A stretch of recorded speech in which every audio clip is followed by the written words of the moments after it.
Hello friends, welcome to my new channel. তো আপনারা তো সিকিমের ডে 1 বা ব্লগ 1 আপনারা তো দেখেইছেন, সেখানে ছিল নাইট ভিউ। আর আজকে সকালে আমরা রা বাংলাতে মর্নিং ভিউ দেখাচ্ছি। আজ যেটা ছিল অফুরন্ত সুন্দর, ঠান্ডা তো একদম ছিলই না, রোদটাও ছিল একদম ঝলমলে। আর আমরা আমাদের বুদ্ধা পার্ক রেসিডেন্সি থেকে কাঞ্চনজঙ্ঘা ভিউও পেয়েছি, প্লাস আমরা বুদ্ধা পার্কের ফুল ভিউটাও পেয়েছি। সেটাই আজকে ডে 1-এ ডে 2-তে শেয়ার করব। কালকে রাত্রেবেলায় তো এসেছিলাম, তখন পুরোই অন্ধকার ছিল, আর আজকে একদম ঝলমলে রোদ উঠেছে আর একদমই ঠান্ডাটাও নেই। এত ভালো ভিউ, সকাল থেকে তো রুম থেকে দেখতে পাচ্ছি, বাট না এসে থাকতে পারলাম না। 9টা প্রায় বাজতেই চললো, তো এবারে লোকজন চলে আসবে, গেট প্রায় খোলা হচ্ছেই। তো ওই জন্য আমরা একটু ফাঁকায় ফাঁকায় চলে এলাম। এই যে এটা হচ্ছে মেন গেট, এটাই খোলা হবে আর কিছুক্ষণ পর। ফাঁকায় ফাঁকায় চলে এলাম দুটো ভালো ছবি তুলতে পারবো বলে। তারপরে তো লোকজন চলে এলে অনেক ভিড় হয়ে যাবে। বাট এত ভালো ভিউ আর ওয়েদার, মানে যেটা এত ভালো লেগেছে, মানে এত সুন্দর রোদ, হালকা একটা হাওয়া, চরম লাগছে, চরম। এখানে টিকিট কাউন্টারে ফরেনার্সদের জন্য লাগবে 200 টাকা, আর ইন্ডিয়ানদের জন্য 80 টাকা।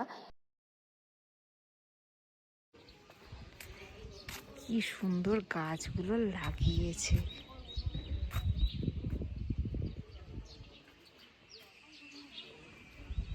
এই গাছটা তো চরম লেগেছে, দেখে পুরো আর্টিফিশিয়াল মনে হচ্ছে, বাট আসলে এটা আর্টিফিশিয়াল নয়, এটা অরিজিনাল একটা গাছ।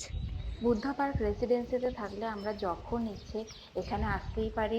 সেটা নাইটে আসতে পারি, সেটা আমরা সকালবেলায় আসতে পারি, কোনো টাকা পয়সা কিছু লাগে না, ফ্রি অফ কস্ট, আনলিমিটেড টাইমও এতদিন আমরা তো থাকতে সব পারি। ভিডিও দেখছিলাম, আর আজকে নিজের চোখে দেখে এত ভালো লাগছে না।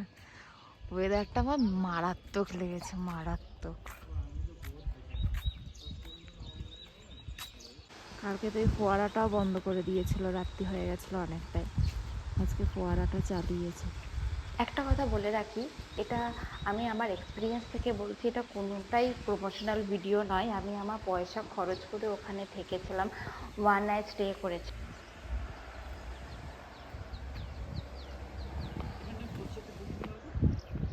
আচ্ছা, ঝর্ণাটাই বন্ধ হয়ে গেল।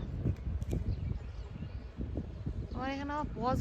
যারা বাংলাতে আসছেন ঘুরতে, তাদের উদ্দেশ্যে বলবো, একটু হয়তো প্রাইসটা বেশি নেয় বুদ্ধা পার্ক রেসিডেন্সিতে, বাট প্লিজ বুদ্ধা পার্ক রেসিডেন্সিতে থাকবেন, তাহলে এই রকম ফাঁকা ফাঁকা ঘুরতে পারবেন না, পুরোটা এনজয় করতে পারবেন।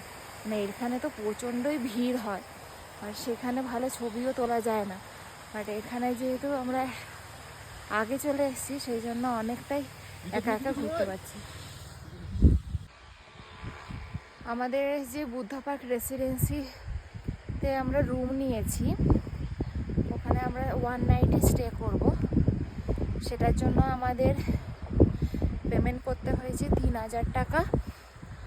কোনো কমপ্লিমেন্টারি ব্রেকফাস্ট কিছু নেই, শুধু 3000 টাকাতে রুম স্টেটাই আছে 1 নাইটের জন্য। আর বাকি ওখানে খাবার দাবার সবই পাওয়া যায়, একটু রেঞ্জটা বেশি। যেটা আমরা কালকে রাত্রিবেলায় ডিনারে করেইছিলাম, তাওয়া রুটি নিয়েছিলাম, চিকেন নিয়েছিলাম, আর মিক্স চাউমিন নিয়েছিলাম। ওগুলো সব নিয়ে আমাদের 600 থেকে 700 টাকার মতো পড়েছে দুজনকারই। বাট খেতে মানে রান্নাবান্নাগুলো খুব ভালো ছিল, আর জায়গাটা তো খুবই ভালো, সেটা তো বলে শেষ করতে পারবো না। ওখান থেকে এসে দেখলাম আমাদের ব্রেকফাস্ট পুরো হোটেলে, মানে আমাদের রুমের মধ্যে দিয়ে দিয়েছে। আর এই ব্রেকফাস্ট করেই আমরা এখন যাব পেলিংয়ের উদ্দেশ্যে। ভিডিওটা যদি একটুও ভালো লেগে থাকে তো লাইক আর সাবস্ক্রাইব করতে ভুলবেন না। এখনকার জন্য বাই বাই।